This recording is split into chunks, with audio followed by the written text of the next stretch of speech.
आता काही लोकांना वाटतं की बा गिरी सरांचे 11 लाख सबस्क्रायबर आहेत, 15 लाख सबस्क्रायबर आहेत, म्हणजे त्यांना 15 लाख रुपये येतात का महिन्याला. सबस्क्रायबर सुद्धा पैसे नाहीत आणि व्ह्यूजला सुद्धा खूप कमी आहेत. तिने एकदम चांगली माहेर होती, तिला काय एकदम सोपंच होतं त्या गोष्टी. मग तेव्हा तिनं पहिल्यांदा घरी आली आमच्या स्टार्टिंगला, त्या व्हिडिओसाठीच घरी आली होती. 2000 मला वाटते 8ची स्टार्टिंग असेल ही असं. आणि त्याच बीचमध्ये जसं सैराट हा पिक्चर झाला होता, तर सैराट नंतर आता म्हणजे ही खूप जे समजा लोक जवळचे आहेत त्यांनाच हा किस्सा माहीत आहे माझ्या लाईफचा. की एक माझा मित्र होता रुपेश कदम नावाने, आणि तेव्हा म्हणजे आकाशचा जो फेस कट आणि माझा फेस कट तेव्हाचा कॉलेजचा तो जवळपास एक साईड व्ह्यू समजा तर असा सेम व्हायचा. तर ते म्हणजे समजा मला आठवत सुद्धा नाही की आमची भांडणं असं लास्ट टाइम कधी सुद्धा असं चांगले झाले होते. ते लाईव्ह असताना तिथे कल्पना खानसोळेची तुम्ही म्हणता, तर तिचं समजा तिथं समजा ओळख झाली की कल्पनाची मोजर ओळख झाली. लाखो प्रेक्षकांना हसवणारी, घराघरातील गोष्ट कॉमेडीतून सांगणारी सक्सेसफुल पती पत्नींची जोडी ती म्हणजे गजानन आणि गुंजनगिरी यांची. सेकंड इयर थर्ड इयरपासूनच मी म्हणजे हळूहळू समजा या म्हणजे यूट्यूब क्षेत्राशी किंवा आपल्या सोशल मीडियामध्ये समजा मी स्टार्ट केलं होतं की खरं बघायला गेलं तर माझा आणि म्हणजे ॲक्टिंग क्षेत्राशी समजा काही संबंध नव्हता. नांदेडमध्ये अनेक क्रिएटर्स आहेत आणि त्यांची सुरुवातही आपल्यासोबत झाली. असे कोण कोण आहेत? एक अभिमान आहे बा की आवश्यकता ही आविष्कार की जननी हे म्हणल्यासारखं. तर काय होते की शेवटी समजा कुठे ना कुठे एक म्हणजे फॅमिली बॅकग्राऊंड बघायला गेलं तर वडील म्हणजे दुकानावर काम करायचे, किराणा दुकानावर. त्यांना जेमतेम 5-6 हजार रुपये तेव्हा त्यांना तिथं हे होते, पगार होते. जवळपास 7वी-8वीपासून मी म्हणजे पतंगी विकायचो, मी गोट्या विकायचो, सीझन वाईज गणपतीमध्ये गणपती विकायचो. म्हणजे अशी कामं की आपल्याला बी की पैसे कमवायचे आहेत. त्यांना एक असं मजाक म्हणून त्याने काय केलं की तो दोघांचे फोटो असे जवळ कोलॅब केले आणि आपल्या एमजीएमचा परशा किंवा सैराटू असं समजा त्याने टाकलं त्याच्या, आणि समजा पोरं असे मजे घ्यायला लागलेत की आपण करू. आणि त्यानंतर मला असं वाटतं माझा पहिला जे यूट्यूबचा व्हिडिओ होता तर त्या फोटोला फक्त एक गाणं आलं होतं, ते बी गाणं दुसऱ्याचंच होतं. तर मला काहीच माहित नव्हतं की पैसे काय असतात. मग पैसे म्हणलं मी नाही यार मला तर काही नाही, मी तर असं जस्ट टाकलं. नाही बोले म्हणजे जर व्हिडिओ गेला असं तर तुम्हाला पैसे भेटा यूट्यूबकडून फुल टाईम. जेव्हा समजा आम्ही पीकमध्ये आलो, विकोला आमचे जवळपास 1-1.5 लाख फॉलोअर्स झाले, नंतर विमेटला आलो, नंतर लायकीला आलो, म्हणजे असे बरेच प्लॅटफॉर्म भेटत गेले. आणि तेव्हा महाराष्ट्रामध्ये मला असं वाटतं जेव्हा मी करत होतो तेव्हा आपल्या प्रभागामध्ये तरी जवळपास नांदेड असेल, परभणी असेल, हिंगोली असेल, छत्रपती संभाजीनगर असेल, इथं जवळपास एवढं कोणी नव्हतं. आपण आपल्या व्हिडिओच्या माध्यमातून थोडंसं भांडण आणि थोडंसं असं हे पण दाखवतात. तर नेमकं कॅमेरा समोरचं भांडण आणि आपण घरात नवरा बायको कसे राहतो तर त्यामध्ये काय नेमकं फरक आहे आपल्याला काय वाटतं? नाही, खरं सांगतोय सुद्धा मी सांगू इच्छितो क्रिएटर लोकांना सुद्धा की लोकांना म्हणजे तुम्ही तो पॉईंट ऑफ व्ह्यू समजा तुम्ही काढून टाका की युट्यूबला जर 1 लाख सबस्क्रायबर झाले. एक समजा एक वेळ अशी होती की तुम्ही जर समजा वडापाव जरी खाल्ला तरी तुमचं 7 दिवसात तुमचं ते बॅलन्स बिघडून जायचं की हा तुम्ही आता हे 10 रुपये कटले तर आपल्याला समोर म्हणजे पेट्रोल कुठून टाकला किंवा ऑटोला पैसे राहणार नाही. म्हणजे एवढी समजा मी परिस्थिती बघितलेली आहे. तर सर आपला पहिला व्हायरल व्हिडिओ आणि त्या व्हिडिओचा जो कंटेंट आहे याबद्दल काय वाटतं आपल्याला? म्हणजे आपल्याला ते बघितल्यानंतर असं कधी वाटलं की हां आता आपण हे करू शकतो म्हणजे जमलं आता? तर सर आपला आयुष्यातील आपला एक मजेशीर प्रसंग कोणता सांगता येईल? तर सर यूट्यूब आणि इंस्टाग्राम जे आहे तर त्यावर आपलं सगळं घर वगैरे चालू शकतं. कधी कधी काय होतं की व्हिडिओला वेगवेगळ्या कमेंट्स येतात किंवा लोक ट्रोलही करतात. असं आपल्याला कधी सामना करावा लागला का? व्ह्यूजवरून इन्कम किती होते म्हणजे एक आपण काय ठरवू शकतो त्यामध्ये? जसे समजा लोक त्यांचे सत्कार करतात, त्यांना हार घालतात, तर तसे समजा मला सुद्धा लोकांनी कधीतरी सत्कार केला पाहिजे, हार घातले पाहिजे असं मला नेहमी वाटायचं. तर सर आपण एक छोटासा रॅपिड फायर देखील घेऊया. लाखो प्रेक्षकांना हसवणारी, घराघरातील गोष्ट कॉमेडीतून सांगणारी सक्सेसफुल पती पत्नींची जोडी ती म्हणजे गजानन आणि गुंजनगिरी यांची. संघर्ष, नातं, कंटेंट आणि यश या सगळ्यांचा उलगडा आज ते आपल्यासोबत करणार आहेत. तर आपल्या सगळ्यांचे राजमुद्रा न्यूज लाईव्हच्या कलामुद्रा या विशेष सत्रात मनापासून स्वागत. आपल्या नांदेडचे भूमिपुत्र असणारे गिरी परिवाराला नांदेडसह महाराष्ट्राने स्वीकारले. नुसते स्वीकारलेच नाही तर सबस्क्रायबर्सच्या रूपाने त्यांच्यासोबत जोडलेही गेले. असा ज्यांनी सोशल मीडियावर 10 मिलियनचा तब्बल 10 मिलियनचा परिवार बनवला आहे असे गजानन गिरी सर आज आपल्यासोबत आहेत. नमस्कार सर. नमस्कार. नमस्कार. तर सर सर्वप्रथम आपण आपली शैक्षणिक प्रवास ते आत्ता यूट्यूबचे कंटेंट क्रिएटर ह्यापर्यंत आपला प्रवास आम्हाला सांगावा. तसं बघायला गेलं तर समजा माझं जे प्राथमिक शिक्षण आहे 1ली ते 7वी तर ती सुधाकरराव प्राथमिक स्कूल होती तिथे झालं, म्हणजे आमच्याच प्रभागामध्ये. त्यानंतर 8वी ते 10वी मी संजय गांधी विद्यालयामध्ये होतो. 10वी नंतर 10वी ते 12वी हा यशवंत कॉलेजमध्ये आणि 12वी नंतर इंजिनिअरिंग MGM कॉलेजमध्ये होतो मी. तर माझं बेसिकली आपलं मेकॅनिकलमध्ये BE झालेलं आहे. आणि त्यानंतर मला असं वाटतं की 2015-16 पासूनच जेव्हा जसं की कॉलेज स्टार्ट होतं सेकंड इयर थर्ड इयरपासूनच मी म्हणजे हळूहळू समजा या म्हणजे यूट्यूब क्षेत्राशी किंवा आपल्या सोशल मीडियामध्ये समजा मी स्टार्ट केलं होतं. आणि 2018 नंतर मी जवळपास म्हणजे फुल्ली समजा 2018 नंतर मी समजा सगळं काही बाजूला ठेवून सोशल मीडिया स्टार्ट केलं. नक्की सर. तर सर यासोबतच आपल्याला कधी असं वाटलं की चला आपण दोघं गुंजन आणि गजानन गिरी असे दोघंही मिळून आपण हा प्रवास सुरू करू शकतो, यामागे नेमकं प्रेरणा काय आहे? जेव्हा मी स्टार्ट केलं तर म्हणजे बेसिकली सांगायचं की ते एक मजेशीर गोष्ट आहे की खरं बघायला गेलं तर माझा आणि म्हणजे ऍक्टिंग क्षेत्राशी मला काही संबंध नव्हता. म्हणजे मी लहानपणी ना कधी म्हणजे कोणते म्हणजे जसं असं स्टेज नाटक असतो किंवा शैक्षणिक कार्यक्रमामध्ये जे गॅदरिंग असतात तिथे मी कधीच भाग घेतला नाही. किंवा ऑन स्टेज जाऊन बोलायचं आहे स्टेजवर जाऊन तर मी एवढा घाबरायचो की आता सुद्धा मला कधी कधी वाटतं की समोर जाऊन कसं बोलावं स्टेज समोर. तर मी कधी सेमिनारमध्ये असो म्हणजे मी खूप समजा एक शाय मुलगा होतो की नाही आता जायचं नाही समोर. परंतु कसं म्हणतात ना की एक आपली म्हण आहे बघा की आवश्यकता ही आविष्कार की जननी हे म्हणल्यासारखं. तर काय होतं की शेवटी समजा कुठे ना कुठे एक म्हणजे फॅमिली बॅकग्राऊंड बघायला गेलं तर वडील म्हणजे दुकानावर काम करायचे, किराणा दुकानावर. त्यांना जेमतेम 5-6 हजार रुपये तेव्हा त्यांना तिथं हे होते पगार होते. आणि 5-6 हजारामध्ये आपलं कॉलेज शिक्षण असेल, बहिणीचं लग्न झालेलं होतं नुकतंच, तर हे सगळं मॅनेज होणार नव्हतं. त्यामुळे मग मी लहानपणापासूनच म्हणजे मी संपूर्ण जवळपास 7वी-8वी पासून मी म्हणजे पतंगी विकायचो, मी गोट्या विकायचो, सीझन वाईज गणपतीमध्ये गणपती विकायचो. म्हणजे अशी कामं की आपल्याला बी की पैसे कमवायचे आहेत, कारण की आई काम करायची म्हणजे शिशुगृहामध्ये लेकरांना सांभाळायची, वडील काम करायचे, मग सगळेजण. तर काय होतं की म्हणजे मी असं कॉलेज इंजिनिअरिंग करत असताना 2014-15 तेव्हा असं चांगला ट्रेंड आला होता की फोटोशूटचा समजा की कॅमेरा घ्यायचा एक आणि मुलं जाऊन फोटो काढायचे रॅन्डमली. आणि मग मुलं समजा तुम्हाला मंथली जे आहे समजा ते घंटे वाईज होतं की 400 रुपये घंटा, 500 रुपये घंटा असं. ते काहीतरी समजा सोर्स आपला स्टार्ट व्हावा म्हणून मी कॅमेरा घेतला. मग कॅमेरा घेतल्यानंतर मग मी फोटोशूट ते करायचो. आणि त्याच बीचमध्ये जसं सैराट हा पिक्चर झाला होता, तर सैराट नंतर आता म्हणजे ही खूप जे समजा लोक जवळचे आहेत त्यांनाच हा किस्सा माहीत आहे माझ्या लाईफचा. की एक माझा मित्र होता रुपेश कदम नावाने, आणि तेव्हा म्हणजे आकाशचा जो फेस कट आणि माझा फेस कट तेव्हाचा कॉलेजचा तो जवळपास एक साईड व्ह्यू समजा तर असं सेम व्हायचा. तर त्यांना एक असं मजाक म्हणून त्याने काय केलं की तो दोघांचे फोटो असे जवळ कोलॅब केले आणि आपल्या MGMचा परशा किंवा सैराटू असं समजा त्याने टाकलं त्याच्या. आणि समजा पोरं म्हणजे असे मजे घ्यायला लागलेत की हा आमचा हे ते. परंतु त्या मजाकमधूनच काय झालं की आता कॅमेरा होता जवळच, तर आपण मी काहीतरी व्हिडिओ करावा असं म्हणजे तेव्हा सोबतच ग्रुपमध्ये स्टार्ट झालं. आणि तेव्हा मग डोक्यामध्ये आलं की आपण करू. आणि त्यानंतर मला असं वाटतं माझा पहिला जे यूट्यूबचा व्हिडिओ होता तर त्या फोटोला फक्त एक गाणं आलं होतं, ते बी गाणं दुसऱ्याचंच होतं.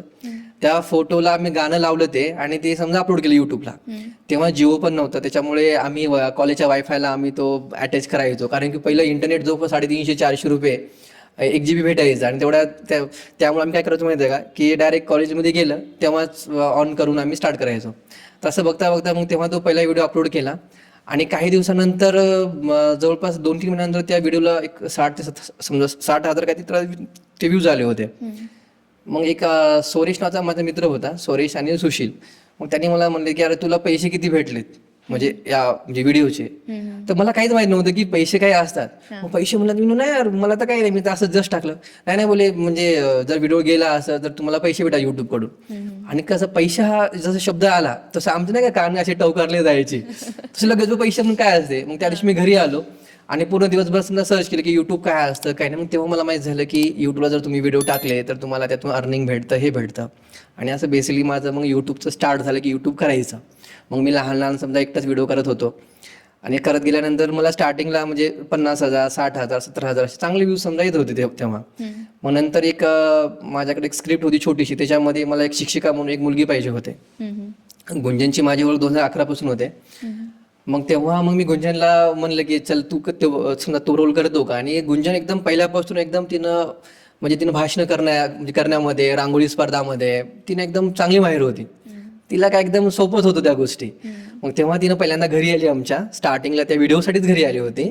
2000 मला वाटते 18ची स्टार्टिंग असेल ही. आणि तेव्हा आम्ही तो सोबत व्हिडिओ केला आणि तो बेसिकली त्याला काही व्ह्यूज जास्त नव्हते आले, परंतु तेव्हा स्टार्ट झालं की हा गुंजनला पण येतं. मग हळूहळू जवळपास समजा आम्ही एक 10-15 ते व्हिडिओ तसे केले सोबत, लॉंग फॉर्मॅटमध्ये मोठे व्हिडिओ. तेव्हा काय नाही चालले. नंतर मग विगो नावाचं एक प्लॅटफॉर्म होतं, विगो, वीमेट, लायकी. मग एक माझा आत्याभाऊ होता. मग त्यानं सुद्धा मला असं म्हणलं की दादा तुझे ना मला ते तुझा जे डाटा आहे लॅपटॉपला तो डाटा मला दे आणि एक विगो नावाचं ॲप्लिकेशन आहे त्यावर मी तू अपलोड करतो आणि मग तिथं समजा मला पैसे दिले. आता पुन्हा पैसे म्हणले की डबल आणखी आपले कानार पैसे काय असते. मग डबल त्याने सांगितलं की नाही तिथे व्हिडिओ टाकले तिथे समजा पैसे भेटतात. मग त्याला आपण व्हिडिओ देण्यापेक्षा आपणच बघावं. मग लगेच त्या दिवशी ते ॲप्लिकेशन डाउनलोड केलं आणि मग त्याची माहिती घेतली कसं असतं ते. मग तिथून मग आमचा मेन जे लॉंग फॉर्मॅटवरून आम्ही शॉर्ट फॉर्मॅटवर टर्न झालो तिथून आणि तिथून आमचं मग लॉंग स्टार्ट झालं ते. तरी स्टार्टिंगला नंतर मग गुंजनचं MSc काहीतरी बहुतेक तिथे MSc होती त्याच्यामुळे तिनं नंतर मध्ये 5-6 महिने तिने आली नाही. मग मी माझंच काहीतरी टाकत होतो समजा काहीतरी जोक म्हणायचे किंवा कधीतरी हातामध्ये असं माईक असं नाही का असे माझा माईक होता माझ्याकडे कॅराओके गोल्डन कलरचा. मग तो माईक घेऊन समजा मग त्याच्यातून गाणे म्हणायचे.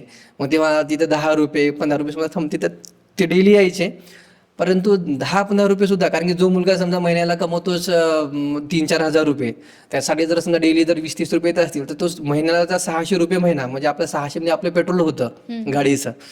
म्हणजे त्यामुळे मग आपण करत राहायचं. कॉलेजवरून आले की काहीतरी नवीन करायचं. मग मी सुद्धा न्यूजचे व्हिडिओ केले, त्यानंतर मूवीचे काही जे असतात ना मूवी रिव्ह्यू असतात ते, म्हणजे प्रत्येक गोष्ट मी करून बघितली.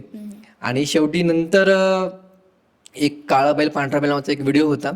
तो माझा समजा फर्स्ट व्हिडिओ होता की तो चांगला व्हायरल झाला. तो माझा मित्र होता विकास ढगे म्हणून, त्यासोबत केला होता. त्याच्यामध्ये समजा मी न्यूज रिपोर्टर होतो आणि तो शेतकरी त्या टाईपमध्ये. मग त्याला चांगले जवळपास मला वाटतं 1-1.5 लाख काही ते व्ह्यूज आले होते. आणि मग पुन्हा आणखी काही गॅप पडला. नंतर डबल वाटलं की नाही यार काही येत नाही काही नाही याच्यामधून. मग आणखी असंच गॅप पडला, डबल स्टार्ट, म्हणजे असं एक गॅप स्टार्ट करत 2018च्या एंडिंगमध्ये पण मात्र मग फुल टाईम जेव्हा समजा आम्ही पीकमध्ये आलो, विगोला आमचे जवळपास 1-1.5 लाख फॉलोअर्स झाले. नंतर वीमेटला आलो, नंतर लायकीला आलो, म्हणजे असे बरेच प्लॅटफॉर्म भेटत गेले. आणि तेव्हा महाराष्ट्रामध्ये मला असं वाटतं जेव्हा मी करत होतो तेव्हा आपल्या प्रभागामध्ये तरी जवळपास नांदेड असेल, परभणी असेल, हिंगोली असेल, छत्रपती संभाजीनगर असेल, इथं जवळपास एवढं कोणी नव्हतं. म्हणून प्रत्येक गोष्ट जर माहिती जरी समजा ते करून घ्यायचे असेल तर आपल्याला पूर्ण वाचा. तेव्हा काय ChatGPT सुद्धा नव्हतं की तुम्हाला सगळ्या गोष्टी सोप्या, काही सोपं नव्हतं. म्हणजे फॉर्म जरी भरायचा असेल यानं करत करत करत करत समजा आज इथेपर्यंत आहोत असं. ठीक आहे सर. तर सर यासोबतच आपण आत्ता जे व्हिडिओ करता हे बघितल्यानंतर प्रत्येकाला काय वाटतं की हा हे सुद्धा आमच्या घरात घडतं.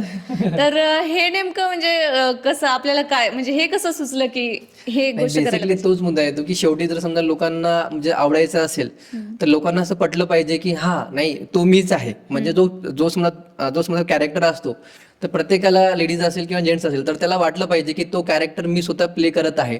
त्यामुळे आमची जी स्क्रिप्टिंग असते समजा करताना तर आम्ही आजूबाजूला काय होतं, आपले काका कसे वागतात, आपली आत्या कशी करते, मावशी कशी करते, मामी काय आहे बायकोचं, म्हणजे हीच समजा कन्सेप्ट आम्ही बघतो आजूबाजूला आणि त्यातूनच काहीतरी नवीन फन करायचं. किंवा पहिलं स्टार्टिंगला कसं होतं की तुम्हाला फक्त 15 सेकंद भेटत होते व्हिडिओ करण्यासाठी. 15च्या नंतर 30 झाले, नंतर 45 झाले, आता 60. आता जवळपास इंस्टाग्रामला 3 मिनिटाच्या सुद्धा वरी तुम्ही करू शकता. परंतु पहिलं कमी टायमामध्ये तुम्हाला लोकांना हसवायचं आहे तर लहान लहान मग जसं जोक समजा म्हणजे जे जोक काही व्हॉट्सअपला यायचे होते तर ते समजा आम्ही आपल्या समजा ते करायचो. नंतर शेअर चॅट होतं तिथे करायचो. जसं करत करत आणि मॅक्झिमम लोकांना समजा जे आवडतं ना तर ते आपल्या दैनंदिन समजा जीवनात जे काही होतं तेच समजा लोकांना आवडत असतं. तर ते करण्याचा आम्ही प्रयत्न करत असतो नेहमी. सर तर सर आपण आपल्या व्हिडिओच्या माध्यमातून थोडंसं भांडण आणि थोडंसं असं हे पण दाखवता. तर नेमकं कॅमेरासमोरचं भांडण आणि आपण घरात नवरा बायको कसे राहतो तर त्यामध्ये काय नेमकं फरक आहे आपल्याला काय वाटतं? नाही खरं सांगतोय की म्हणजे समजा आठवत सुद्धा नाही की आमची भांडणं असं लास्ट टाइम कधी समजा असं चांगले झाले होते ते. हा नॉर्मल कसे होतात की समजा एखाद्या वेळेस आता कसं गार्गी आहे छोटी तर म्हणजे गार्गी नंतर बऱ्याच वेळेस की तिनं थोडं चिडचिड करते किंवा मला म्हणजे मी काम करत आहे तर तिनं मध्ये आली तर गुंजन तू घे नाहीला सांभाळणार बघ ना मी एडिटिंग करतोय किंवा मी स्क्रिप्टिंग करतोय असं. परंतु पहिलं काय होतं ना की आम्ही डेली जवळपास स्टार्टिंगला म्हणजे गार्गेच्या अगोदर जवळपास आम्ही आमचं हिंदी प्लस मराठी असे 2 आमचे युट्यूब चॅनल आहेत, 2 इंस्टा आहे, 2 फेसबुक आहेत. तर एवढं सर्व मॅनेज करायचं म्हणजे मग सकाळी सकाळी उठल्या माझं म्हणजे डेली शेड्यूल असं होतं की सकाळी उठलो 7ला झाल्यानंतर चहा पाणी झाला लगेच मी वही घेऊन बसायचो. तिनं सकाळचं स्वयंपाक ते करायची, आईसोबत राहायची मदतीला. म्हणजे असं भांडणासाठी ना असा टाइमच भेटला नाही कधी आम्हाला की भाई आता आपला टाइम आहे आणि भांडणं करू. लगेच शूटिंग स्टार्ट व्हायची 10:30-11 वाजता. मग संध्याकाळी झालं की 6-7ला आम्ही एवढं थकून जायचो की बस जेवण केलं, टीव्ही टेबल की झाला, आमचा दिवस संपला तिथे. आणि नॉर्मली जे लहान लहान भांडणं व्हायचे ना, तर मला असं वाटतं की मी पहिल्यापासून मी एक स्ट्रॅटजी ठेवलेली आहे की गुंजन जर थोडं तिचा जर वॉल्यूम मोठा केला तर आपण शांत राहायचं. म्हणजे मी बोलायचोच नाही तिला, कारण की मला माहिती आहे की तिला जर समजा मी बोललो तर ते वाढत जाणार, आणि मी जर वाढत गेलो तर उद्याच्या व्हिडिओला परिणाम आहे, उद्या आपल्याला आणखी काम आहे. त्याच्यामुळे मी सॉफ्टली की नाही, आता आपल्याला आहे ना 5-6 वर्ष आज भांडण नाही करायचे आपल्याला. जेव्हा समजा आपल्याला जेव्हा टाइम भेटेल ना तेव्हा आपण याचा बदला घेऊ. परंतु मला असं वाटतं की तो दिवस आणखी आलाच नाही की मला बदला घेण्याची वेळ भेटली नाही आणखी. Okay sir. तर सर यासोबतच आपण हे सगळं करताना स्क्रिप्टिंग असो, कंटेंट किंवा एडिटिंग हे सगळं घरी पाहता, तर घरचं आणि हे प्रोफेशनल असे दोन्ही वर्क सांभाळताना आपल्याला नेमकं कसं आपण डिफरन्स ठेवता त्या दोन्हीमध्ये? तेच ना, आणखी मुद्दा तोच येतो की काय होतं की स्टार्टिंग पासून ना, म्हणजे जसं आता आई झाली, वडील झाले, दिदी झालं, तर म्हणजे आम्ही अशा समजा परिवारातून समजा आलेलो आहोत की आम्हाला आहे ना की म्हणजे एक समजा समजा एक वेळ अशी होती की तुम्ही जर समजा वडापाव जरी खाल्ला तरी तुमचं 7 दिवसात तुमचं ते बॅलन्स मिळून जायचं की हा तुम्ही आता आता हे 10 रुपये काढले तर आपल्याला समोर म्हणजे पेट्रोल कुठून टाकला किंवा ऑटोला पैसे राहणार नाही. म्हणजे एवढी समजा आम्ही परिस्थिती बघितलेली आहे. त्यामुळं व्हिडिओच्या माध्यमातून जे समजा अर्निंग म्हणजे भेटायची हे, तर सगळ्यांना वाटत की नाही आता ही खूप आहे. त्यामुळे सगळेजण म्हणजे आई असे वडील सगळेजण असेल तर एवढे फुल सपोर्टिव्ह होते ते.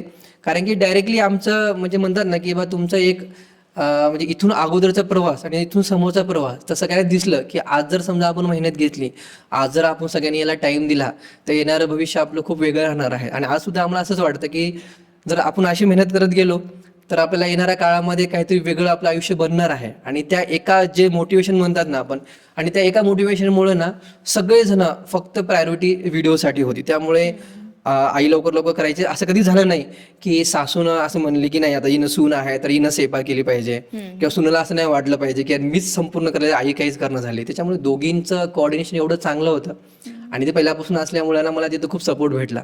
त्यामुळे घरचं आणि व्हिडिओचं संतुलन एकदम छान जमलं. Okay sir. तर सर आपला पहिला व्हायरल व्हिडिओ आणि त्या व्हिडिओचा जो कंटेंट आहे याबद्दल काय वाटतं आपल्याला? म्हणजे आपल्याला ते बघितल्यानंतर असं कधी वाटलं की हां आता आपण हे करू शकतो, म्हणजे जमलं आता?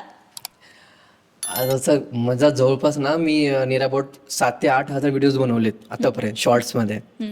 आणि लॉंगमध्ये म्हणलं तर तोच होता काळा बैल पांढरा बैलचा पहिला व्हिडिओ समजा व्हायरल झाला.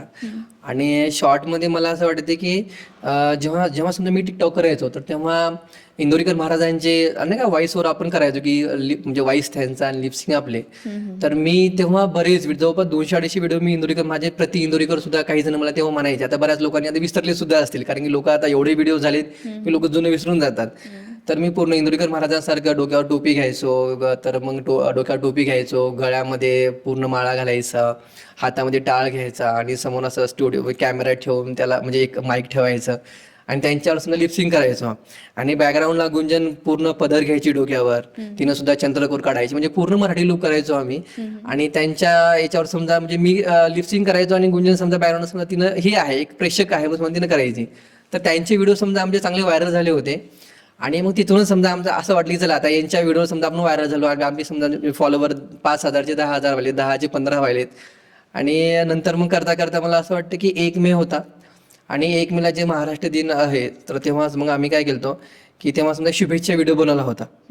आणि तेव्हा समजा मग आमचा समजा तो व्हिडिओ समजा फर्स्ट होता की तेव्हा समजा आम्ही आमचा ओन व्हॉइस ऑन टिकटॉक घेतला समजा. आणि तो घेतल्यानंतर त्याला म्हणजे शुभेच्छा समजा तो व्हिडिओ होता, परंतु त्या शुभेच्छा व्हिडिओला जवळपास तेव्हा 3.5 लाख व्ह्यूज आले होते. आणि नंतर आम्ही ठरवलं नाही यार आपला व्हॉइस सुद्धा लोकांना आवडला, म्हणजे आपला आवाज सुद्धा चांगला आहे. कारण की पहिले कसं कॉन्फिडन्स राहत नसतो ना की आपल्याला बोलता येतं का, आपण करू शकतो का. परंतु नॉर्मल तो समजा तो व्हिडिओ होता तो चांगला चालला. आणि तिथून मग आमची सुरुवात झाली की मग आम्ही इंदोरीकर महाराजांचे व्हिडिओ साईडला थोडे केले आणि स्वतःच्या आवाजामध्ये मग लहान आम्ही भाऊ कदमचा जे डायलॉग समजा होते तेव्हा चला हवा होतं, तर त्यांचे व्हिडिओ दोघांमध्ये कसं करायचं म्हणजे लहान लहान स्टार्ट केलं आणि तिथून मग सुरुवात झाली समजा ही. नक्की सर. तर सर यूट्यूब आणि इंस्टाग्राम जे आहे तर त्यावर आपलं सगळं घर वगैरे चालू शकतं का ह्यावर आपण म्हणजे आता कारण प्रत्येक जणाला असं वाटतं की यूट्यूबकडून पैसा येतो, तर ह्यावर आपलं काय मत आहे, चालू शकतं का घर? नक्कीच. आता सध्या तर माझं तर फुल टाइम मी तेच आहे. परंतु त्यामध्ये ना म्हणजे बघायला गेलं तर बाहेरून आपल्याला खूप मतलब डोंगर खूप चांगलं दिसतो, पण जेव्हा जवळ जातो तेव्हा समजते की अरे किती खड्डे आहे, किती प्रॉब्लेम आहे.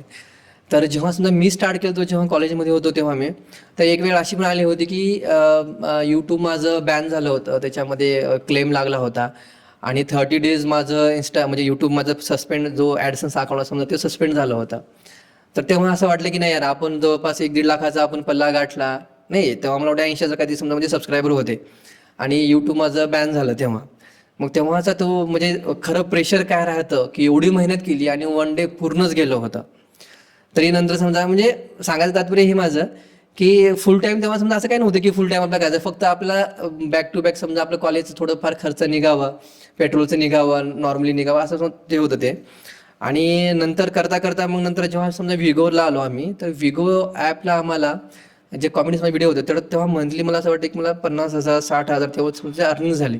आणि नंतर वाटलं की नाही यार, जर समजा आपल्या म्हणजे वडिलांना पगार होती 5,000 आणि जर मला महिन्याला 50,000 येत असतील तर म्हणजे तो आकडा खूप मोठा होता आमच्यासाठी की नाही एवढे पैसे आले आपल्याला की म्हणजे वडिलांना पूर्ण वर्ष लागतं कमवण्यासाठी आणि मला एका महिन्यामध्ये 50,000 रुपये भेटले. मग आम्ही काय केलं की सगळं बाजूला ठेवलं आणि व्हिडिओ स्टार्ट केले. आणि लकीली म्हणजे म्हणतात की देवाची साथ भेटली, समजा आमच्या मेहनतीला सुद्धा यश भेटलं आणि आम्ही तिथून करत करत समजा आलो. परंतु जर नवीन लोकांसाठी जर समजा सांगायचं गेलं तर कसं आहे की संपूर्ण ते नाही आहे. म्हणजे तुम्ही फक्त माझा म्हणजे फर्स्टली मी इथेच आहो म्हणून तुम्ही सगळं सोडून काय काय आता मुलं काय करतायत की आता जे यंगस्टर आहेत ते समजा आता समजा आम्ही नाही की नाही, आम्ही समजा व्हिडिओ टाकतो की हा नवीन कार घेतली, नवीन घर बांधलं, सगळ्याला असं वाटतं की नाही हा आपण बी करू शकतो.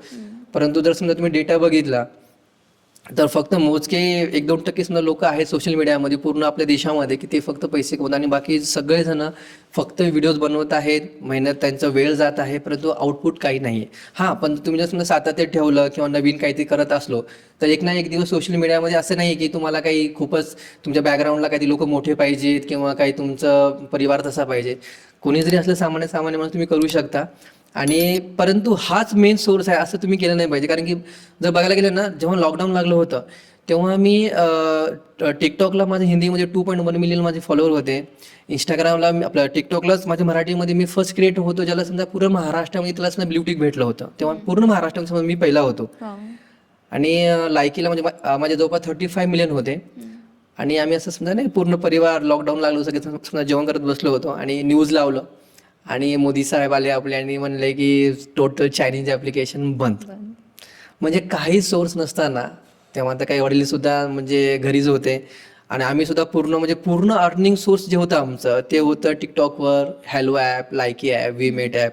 आणि टोटल एका दिवसामध्ये टोटल झिरो जातो, म्हणजे काहीच नाही, आता काही राहिलंच नाही. आता फक्त बँकेत जी काही सेव्हिंग आहे आता ते काढायचं आणि खायचं. म्हणजे एवढं समजा आम्ही पॅनिक झालो होतो, बाहेर काम करणार नाही, भेटणार नाही किंवा पूर्ण लॉकडाऊन होतं.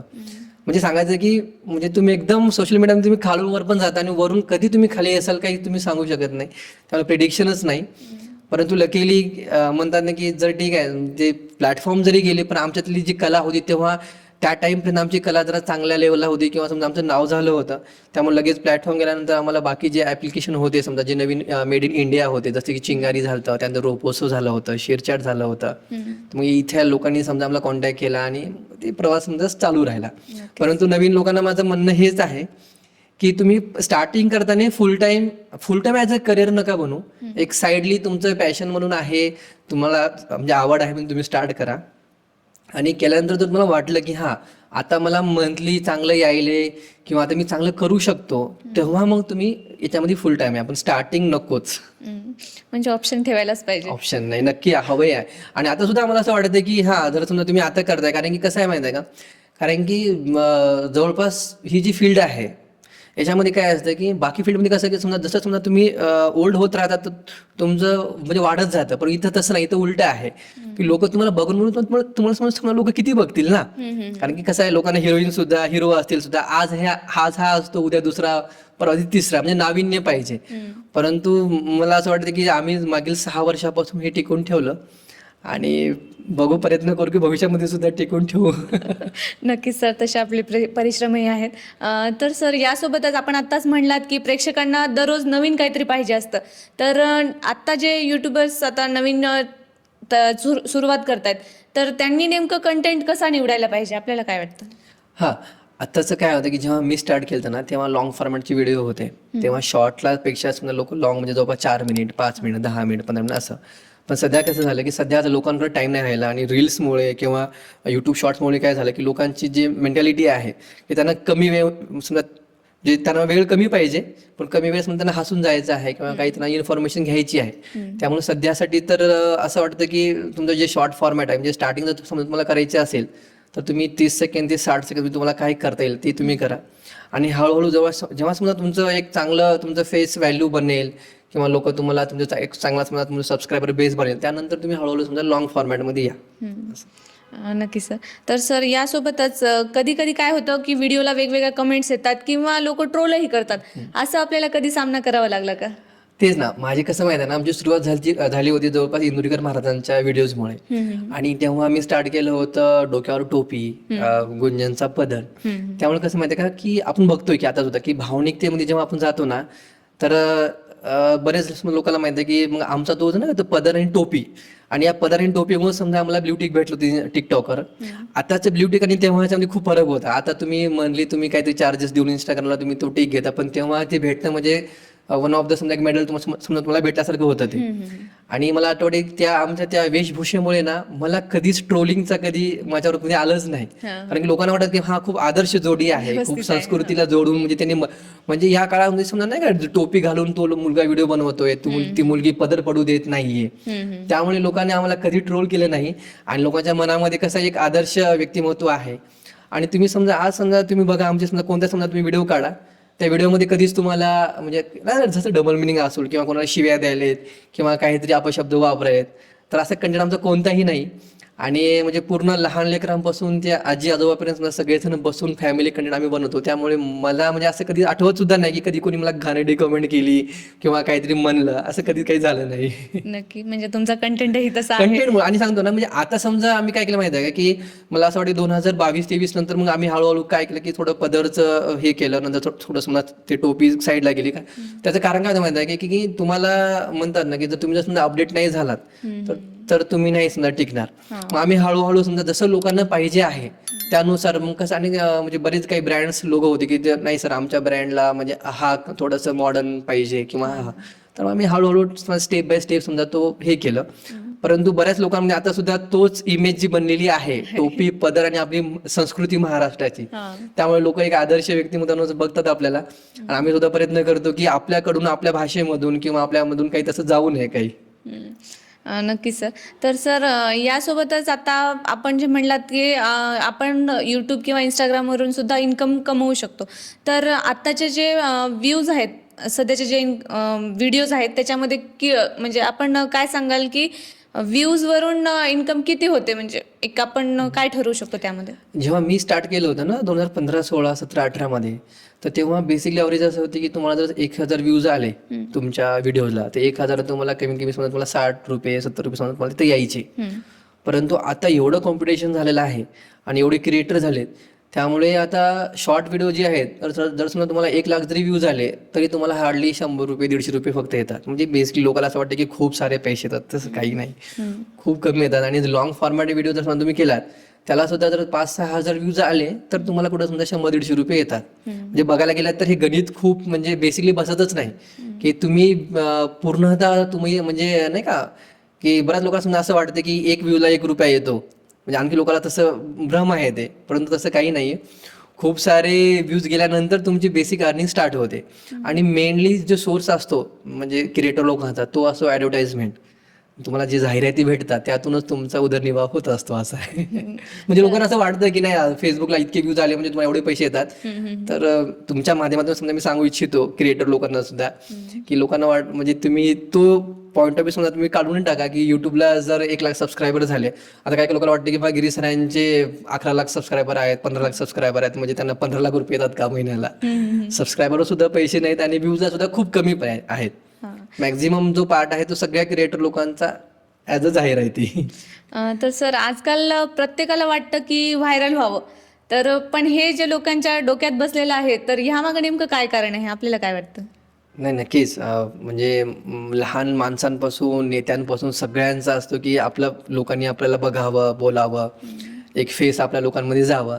आणि सगळेजण आणि आतापासून नाही हे पुरातन काळापासून असं चाललंय की सगळ्यांनी स्वतःच्या फेस व्हॅल्यूसाठीच सगळं आहे.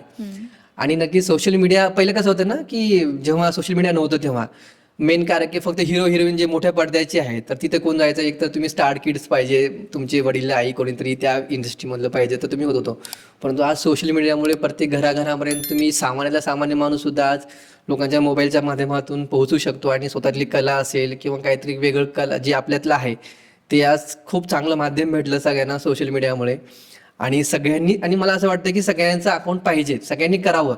जे गृहिणी जरी असेल तरी मला असं वाटतं की तुमचं जे डेली तुमचं रुटीन आहे किंवा तुमच्या लेकरांच्या, जरी समजा तुम्ही व्हायरल नाही झालात तरी तुमचं एक ना तिथं एक आठवणी सेव्ह राहतात. कारण काय कसं आपला म्हणजे मोबाईल हरवतो, कधी लॅपटॉप खराब होतो, परंतु सोशल मीडियामध्ये जेव्हा समजा तुमचा व्हिडिओ पडतो ना, तो तिथे एक तुमची आठवण सेव्ह होऊन जाते. नक्की सर. तर सर, आपला आयुष्यातील आपल्या एक मजेशीर प्रसंग कोणता सांगता येईल? मजेशीर, खरं सांगतो, एक मजेशीर म्हणजे काय माहिती आहे ना, एकदा आम्ही शूटिंगला गेलो होतो, तेव्हा माझ्याकडे म्हणजे 2000 ही मला वाटतं 20ची असेल, आणि पॅशन प्रो गाडी होती.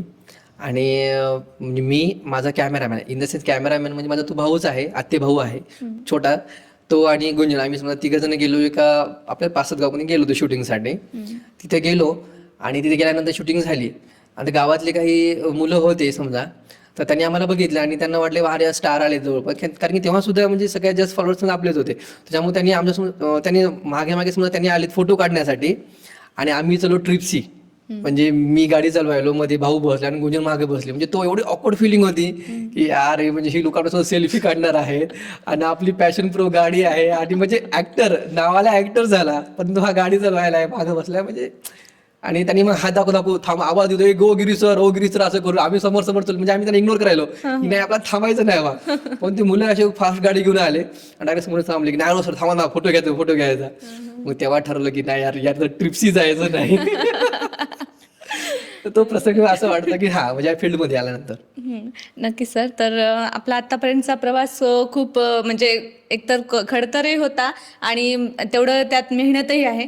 पण सर, आत्तापर्यंत आपल्याला ज्यांनी साथ दिली आणि आपल्याला आत्तापर्यंत प्रेरणा ज्यांच्याकडून मिळाली, त्यांना आपण काय सांगाल? म्हणजे ते नेमके कोण आहेत? आम्हाला नक्कीच आवडेल ऐकायला. मी म्हणजे 10वी नंतर ना आपले आता म्हणजे आता समजा सगळ्यांनाच माहिती आहे की एक 7-12 दाखवा आणि फीसमध्ये अर्धी फीस, असं त्यांचं हेच आहे. 7-12 म्हणजे समजा शेतकऱ्यांसाठी. ते आमचे मोठे बंधू गिरी केमिस्ट्री क्लासेसचे संचालक संतोष गिरी सर. तर माझं लहानपण संपूर्ण त्यांच्यासोबत गेलेलं आहे. म्हणजे मी 11वीला त्यांच्याकडेच होतो क्लासेसला, गुंजन पण सरांकडेच क्लासेसला होते. तिथं समजा आमची ओळख सुद्धा झाली सरांच्या क्लासेसमध्ये. तर कसं माहिती आहे का, म्हणजे स्टार्टिंगला मी सकाळी उठायचं आणि म्हणजे माझं घर आणि सरांचं घरामध्ये जवळपास हार्डली समजा 2-3 घरांचा अंतर होता. मग सरांसोबत रोज यायचं, सरच मला घेऊन यायचे क्लासला. आणि त्यांच्यासोबत मग मी बघितलं की ते म्हणजे मोठ्या माणसासमोर ते कसे बोलतात, त्यांनी भाषणं कसे करतात. मग त्यांच्यासोबत मी ॲज अ समजा त्यांच्यासोबत म्हणून एक भाऊ आहे, हेल्पर आहे म्हणून मी सोबत जायचो नेहमी, त्यांचे प्रोग्राम अटेंड करायचो. त्यामुळे ना म्हणजे माझ्या मोठ्या भावांचं माझ्यावर खूप म्हणतात ना की एक त्यांची एक प्रेरणा असेल किंवा समजा त्यांची छाप असेल समजा पडली की नाही यार, मला सुद्धा माझ्या भावासारखं मोठं व्हायचं आहे. जसे समजा लोक त्यांचे सत्कार करतात, त्यांना हार घालतात, तर तसे समजा मला सुद्धा लोकांनी कधीतरी सत्कार केला पाहिजे, हार घातले पाहिजे, असं मला नेहमी वाटायचं. आणि कुठं ना कुठं असं वाटतं की त्यांच्यापासूनच माझं पूर्ण जे लाईफ आहे, तर तिथून एक वेगळी कलाटणी भेटली आणि काहीतरी आपण करू शकतो. म्हणजे जिद्द चिकाटी जे म्हणतो आपण ते पूर्ण. नाही तर आमची फॅमिली पूर्ण गिरी परिवार जो होता समजा आमचा आजी आजोबांपासून सगळं एकदम साध्या घरचे, म्हणजे त्यांची जी मानसिकता जी राहतो की कोणीतरी मोठंच नाही, म्हणजे स्वप्न सगळ्यांचे लहान लहान की नाही बा आपल्याला हा छोटं मोठं म्हणजे एखादा आपल्या गाडी जरी भेटली, मोबाईल भेटला, छोटी गाडी भेटली म्हणजे खूप झालं. परंतु गिरी सरांमुळे आम्हाला मोठे स्वप्न कसे बघायचे किंवा गरिबीतून कसं बाहेर पडायचे त्यांच्याकडून भेटलं. आणि आता सुद्धा मला त्यांच्याकडून खूप काही मार्गदर्शन भेटत असतं. आणि माझ्या लाईफचा आम्ही असं म्हणतो की होल सोल त्यांनीच आहेत. Okay sir. तर सर, नांदेडमध्ये अनेक क्रिएटर्स आहेत आणि त्यांची सुरुवातही आपल्यासोबत झाली. असे कोण कोण आहेत? आणि खरं सांगायचं म्हणजे स्टार्टिंगला मी जेव्हा सुरुवात केली होती तर तेव्हा माझ्या घराचं नवीन समजा कन्स्ट्रक्शन चालू होतं. आणि काय होतं ना की आता बरेच जण जसं लग्न झालं तर समजा पहिले 1-2 वर्ष गेल्यानंतर कसं सगळ्यांना वाटतं की आता आता बेबी पाहिजे मुलगा, म्हणजे मेनली ते आई घरच्यांचं असतं की आता लग्न झालं तर ते लेकरू होऊ दे. मग तेव्हा आम्ही विचार केला की अरे जर समजा गुंजन प्रेग्नेंट झाली तर मग आपले व्हिडिओज कसं करणार, म्हणजे बेसिकली एकदम एकदम प्रायमरी गोष्ट आहे. तर काय लागेल मग तेव्हा मग आपण नाही, मग आपला सेकंड बघायच्या ते समजा व्हिडिओ करायचे आहे तर कोणतरी पार्टनर लागेल. मग त्या विचारानं मग आम्ही सेकंडला समजा ऍड केलं की हा नवीन कॅरेक्टर आपल्याला घ्यायचं आहे बा. मग तेव्हा उपासना माझी मुली, उपासना, त्यानंतर दीपाली, अशा समजा 2 मुली होत्या. मग त्यांनी समजा सोबत काम स्टार्ट केलं आमच्यासोबत. नियर अबाउट 1 वर्ष समजा त्यांनी सोबत काम केलं आमच्या. केल्यानंतर मग तेव्हा आमच्या घराचं कन्स्ट्रक्शन स्टार्ट होतं तेव्हा. मग आम्ही जरा जरा करताना कसं की 2 कॅरेक्टर, मग नंतर कधी कधी फ्रेंडचं कॅरेक्टर, कधी डॉक्टरचं कॅरेक्टर, मग असं समजा कॅरेक्टर आम्ही स्टार्ट केलं त्याच्याने मेहुणीचं. मग उपासनाला असं वाटतं की करत असताना थोडंफार समजा हे करताना त्यांना असं वाटलं की त्यांना मला वाटतं समजा पुण्यामध्ये तिने गेली जॉबसाठी. पहिल्यांदा उपासना गेली, त्यानंतर दीपाली गेली, मग त्या दोघी गेल्या. मग डबल आम्हाला कॅरेक्टर पाहिजे होतं. मग एका दिवशी आम्ही, मला वाटतं मी मोजोर लाईव्ह होतो. लाईव्ह असताना तिथे कल्पना खानसोळे जे तुम्ही म्हणता, तर तिचं समजा तिथं समजा ओळख झाली की कल्पनाची मोजोर ओळख झाली. तिनं सुद्धा राहायला इथेच होती आपल्या तरोड्या भागामध्ये. मग सोबत तिने एका दिवशी आली, अविनाश सोबत आला होता. मग करताना मग आम्हाला एक मेहुणीचं कॅरेक्टर पाहिजे होतं. मग सोबत कल्पना जॉईन झाली, त्यानंतर माधुरी पवार जॉईन झाली. नंतर मला वाटतं आपल्यासोबत एक पूजा वाघमारे नावाची मुलगी सुद्धा आहे. तिनं चांगली, आता पूजा वाघमारे जवळपास तिनं ॲक्ट्रेस आहे, तिने पिक्चरमध्ये सुद्धा काम केलेले आहे. म्हणजे असे बरेच जण आलेत. आणि बेसिकली कल्पनाचं सांगायचं झालं तर तिच्यामध्ये गट्स होते कल्पनामध्ये स्वतः, आणि म्हणजे खूप चांगली फ्रेंड आहे, रोज आमचं बोलणं होतं. आणि ज्या म्हणजे सगळेच, म्हणजे माधुरी असेल, पूजा असेल, सगळे एकदम बेस्ट ॲक्टर्स आहेत आणि सगळे आपापल्या क्षेत्रामध्ये अँकरिंग असेल किंवा नाटकामध्ये असेल सगळे खूप चांगलं करतात. आता सुद्धा एक कोऑर्डिनेशन चांगलं आहे आणि त्यामुळे बळी झाला. आता जस्ट बघता तुम्ही की आता बरेच गावामधून अवधूत असेल, उमेश असेल, असे बरेच क्रिएटर नांदेडमध्ये आहेत आणि सगळेजण खूप छान करत आहेत. आणि सगळे, आणि मला असं वाटतं की या क्रिएटर लोकांमुळे आपल्या नांदेडचं नाव कुठे ना कुठे एका मोठ्या लेवलला जात आहे. आणि बस मजा येतो सगळ्यांसोबत काम करताना. खूप छान सर. तर सर आजपर्यंत आपली सोशल मीडियातून कमाई किती झालेली आहे? सांगितलं तर आमच्या युट्यूबर्सला पण हेल्प होईल. नाही, असं म्हणतात ना की बेसिकली सांगतो ना की आज जे काही आहे, कारण मी तुम्हाला पहिले सांगितलं घर तर खूप म्हणजे प्रवास जे होता आमचा, त्याच्यामुळे आम्हाला बॅक सपोर्ट म्हणजे काय असं की वडिलांचं म्हणजे आजोबांचं खूप काही साठवलेलं असं काही नव्हतं. सगळ्यांनी कष्ट करून त्यामुळे जे काही समजा आज माझी लाईफ आहे, घर असेल, गाडी असेल, काही थोडी इन्व्हेस्टमेंट असेल, संपूर्ण सोशल मीडियामुळे झालेलं आहे. आणि नक्कीच म्हणजे मेन आकडा तर मला सुद्धा आठवत नाही, परंतु आता जे काही आहे सोशल मीडियामुळेच आहे. नक्कीच सर. तर सर आपण थोड्या वेळाखाली बोललात की ब्लू टिक म्हणजे अवॉर्ड असायचा जेव्हा आपण मागे पाहिलं. तर सध्या यूट्यूबकडून जे अवॉर्ड दिले जातात त्यापैकी आपल्याला कोणकोणते मिळालेले आहेत? माझ्याकडे आता 2 गोल्ड बटन आहेत, जे की 10 लाख सबस्क्राईब नंतर भेटतात, आणि 2 सिल्वर आहेत यूट्यूबचे, एक हिंदी आणि एक मराठी. त्यानंतर बाकी हॅलो ॲपचे, रोपोसोचे आणि बाकी असं समाज क्षेत्रातून बरेच सारे पुरस्कार भेटले. जसं आणि त्यातला बेसिकली जर मोठे पुरस्कार म्हणले तर लोकमतचा जो अवॉर्ड असतो इयरली, इन्फ्लुएन्सर अवॉर्ड, त्यामुळे मला भेटलेला पुण्यामध्ये झाला होता. त्यानंतर आपले महाराष्ट्र कलारत्न म्हणून छत्रपती संभाजीराजांकडून सुद्धा अवॉर्ड भेटलेला आहे. मग आपले बेसिक नांदेडचे काही अवॉर्ड्स असतील, म्हणजे असे बरेच अवॉर्ड्स आलेले आहेत. आणि काही गव्हर्नमेंटचे जसे कलेक्टर ऑफिसमधून काही, जसं आपण समजा नाही म्हणजे जनजागृती असेल, मतदान जनजागृती असेल किंवा सायबरचे व्हिडिओज असेल, अशा आम्ही म्हणजे बरेच व्हिडिओज आम्ही करत असतो. त्यामुळे तिथले सुद्धा अवॉर्ड्स काही आहेत. तर छान वाटतं जेव्हा अवॉर्ड्स भेटतात की खरंच आपण म्हणजे आपण जे काही काम करत आहोत तर हे काम आपण योग्य करत आहोत, किंवा या कामाबद्दल म्हणजे लोकांमध्ये म्हणतात ना की अवॉर्ड्स भेटणं म्हणजे ना एक प्रेरणा भेटते माणसाला की चला आपला मार्ग जो आहे तो राईट मार्ग आहे आणि आपण आता इथून चलत राहावं. आणि समाजभूषण सुद्धा बरेच भेटले. त्यामुळे समाजाचा सुद्धा असतो की प्रत्येक समाजामध्ये की आपल्याला कारण की आमचा समजा गिरी परिवार जो समाज आहे तो सुद्धा खूप आज छोटा समाज आहे. तर इथून सुद्धा बरेच जे मोठे लोक आहेत आमच्या क्षेत्रामधले, तर त्यांचा कुठे नेहमी फोन की बेटा तू कधी छान करतोय, तर चांगलं वाटतं तेव्हा अशी जेव्हा कॉल्स येतात. खूप छान सर. तर सर आपण एक छोटासा रॅपिड फायर देखील घेऊया. तर सगळ्यात पहिला प्रश्न, फॉलोअर्स की व्ह्युअर्स, काय महत्वाचं आहे? व्ह्युअर्स. भविष्यात सिनेमात काम हो की नाही? नाही. ट्रोलिंगला उत्तर की दुर्लक्ष? म्हणजे ही वेळ खरंच आली नाही आणखी, त्यामुळे आन्सर थोडं अवघड आहे. आपण जोडीने काम करता तर एकमेकांशिवाय कंटेंट शक्य आहे का? कंटेंट समजा सध्या तरी नाही, लोकांना जोडी आवडते. फॅनसाठी एक लाईन. तुम्ही आहात म्हणून आम्ही आहोत. समजा कॉमेडी करायची नसेल तर काय कराल? आमचे सोशल मीडिया म्हणजे व्हिडिओज खूप असतात, म्हणजे लोकांना समजा सामाजिक संदेश आमचा मॅक्झिमम असतो तो पण. ओके. सर्वात जास्त मेसेज किंवा कमेंट्स कुणाचे येतात, लेडीज की जेंट्स? लेडीज. घरात बॉस कोण? ऑब्विसली गुंजन. पहिला व्हिडिओ हिट की फ्लॉप? फ्लॉप. इंस्टाग्राम की यूट्यूब, काय अवघड आहे? यूट्यूब. आणि एक दिवस शूट नाही झालं तर? नेक्स्ट डे करू. असं काही नाही, कारण की आमचं शूट जे असतो ना, म्हणजे एक समजा म्हणजे प्री प्लॅन असतो पहिल्यापासून. समजा आमचा एक तो ड्राफ्ट बनलेला असतो 10-12 व्हिडिओचा, त्याच्यामुळे आम्हाला तेवढं काही होत नाही की नाही झालं शूट, नेक्स्ट टाइम आमच्याकडे बनवलेलं असतं. नक्कीच सर. धन्यवाद सर. थँक्यू. धन्यवाद सर, आपण आम्हाला वेळ दिलात. थँक्स, तुम्ही सुद्धा बोलवलात आवर्जून. आणि मी सुद्धा सगळ्या व्ह्युअर्सला सांगेल की नक्कीच राजमुद्रा या चॅनलला तुम्ही सबस्क्राईब करा आणि खूप छान हे काम करत आहेत.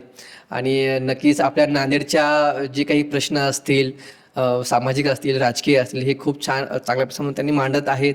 आणि आमच्यासारख्या क्रिएटर लोकांसुद्धा त्यांनी इथं बोलून सन्मान केला, त्याबद्दल सुद्धा त्यांचे खूप खूप आभार. नक्कीच सर, धन्यवाद. हसवणं ही एक कला आहे आणि नातं जपत हसवणं ही खरी कामगिरी. आजच्या कलामुद्रा या सत्रातून गजानन गिरी यांनी कॉमेडी मागचं वास्तव आपल्यासमोर मांडलं. तर पुन्हा भेटूया नवीन मान्यवरांसह. तोपर्यंत पाहत रहा राजमुद्रा न्यूज लाईव्ह. धन्यवाद.